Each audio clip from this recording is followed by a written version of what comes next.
For you, this is definitely for Robert De Niro, raunchy for Robert De Niro. You play kind of the straight guy in this movie, though. Right. So until a certain point, and then I'm sort of pulled into their mayhem. yes, well, the taser isn't the worst thing that happens to you. No, in this movie. it goes downhill from that moment. In fact, yeah. You spend a lot of time with some very creative drawings on your face. Designs on my face, yeah. They can't really show any of You that. can't show any I of think that. if this movie were a legal document, it'd be redacted. You know, they're having trouble finding clips that they can even show on television. I know. Yeah. Have you worked with Robert De Niro before? No, I never have. I never dreamed that I would have the good fortune, really. But certainly not in this way. Yes. You know, I think I thought I'd be like a thug or a cop or something with him, but instead I play his son and Zac Efron's dad, and it's a mess. It's mayhem. Movie is mayhem. Yes, it is. So what was it like when you knew you were going to be working with Robert De Niro? For a lot of actors, it was this, people are like, either they're intimidated or they learn a lot or it's just a great experience. What was it like for you? No, Bob's a wonderful guy, as I'm sure you know. Well, that's what he prefers to be called. But he's kind of self-contained. He's mild-mannered, even, unlike some of his roles that he's portrayed. So he really puts people at their ease because he's not a tough guy on the set or bossy or anything. He's just really in his own house, and a great example of how to keep your dignity while you're losing it on screen. I mean, he really managed to do both.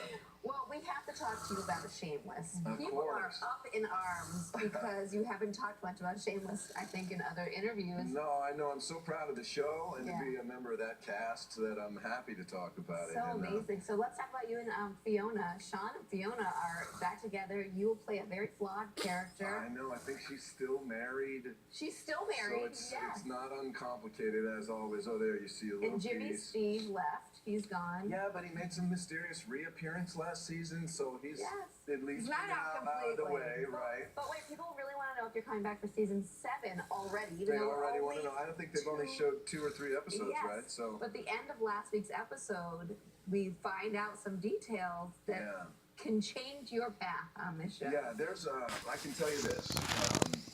There's a lot more of season 6 before we get anywhere close to season 7. Yeah. I know the show's coming back, and the storyline this season is so interesting, and it doesn't do quite what you expect. Oh, okay. So there's a lot to tune in for this year. It never does. That's what's great about Shameless.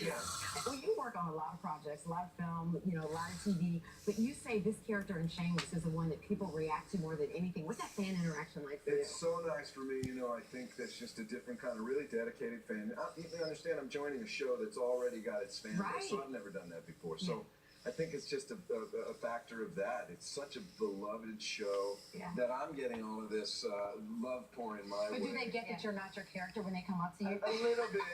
And there's a type of fan, too, that I may not have seen enough of in my career. These are really down-to-earth people. They're working people that watch this show. Those are the people we portray on the show, too. Blue-collar people with the struggles of a family. It's more relatable, in a family way. together. And this show means a lot to people, so I don't underestimate that, and it means a lot to me. Well, you are a multifaceted kind of guy, and we know that that you are a cellist. In other interviews that we've had, you are now on Mozart in the Jungle. You are able to marry kind of your love for acting and your love for music. I know the guys. I think you're looking at a little piece. That's Guy Bernal, who's just fantastic as the roguish conductor who just takes over the symphony. And I play a visiting, world-renowned cellist, Andrew Walsh. So I was thrilled when the producers called. They're friends of mine, Roman Coppola and Jason Schwartzman.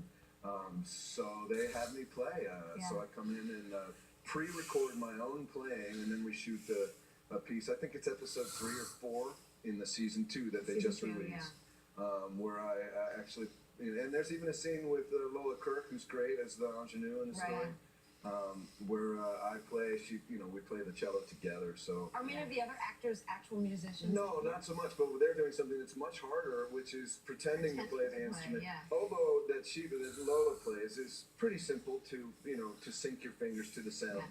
Saffron Burrows, who's genius on the show, really has it tough because to fake the cello is extremely difficult, and she's really nailing it. Well, it's good to know that you are actually playing this because now we know just how talented you are. All right, well, you can and Dirty Grandpa when I had catch seen this this movie. It's so Friday. funny. Yeah, so Enjoy and it. everything else he's doing too. You have to watch Shameless and Mozart in the Jungle. So Thanks for Mozart, having me. absolutely. Oh, it's so Thank you. fun. Thank you.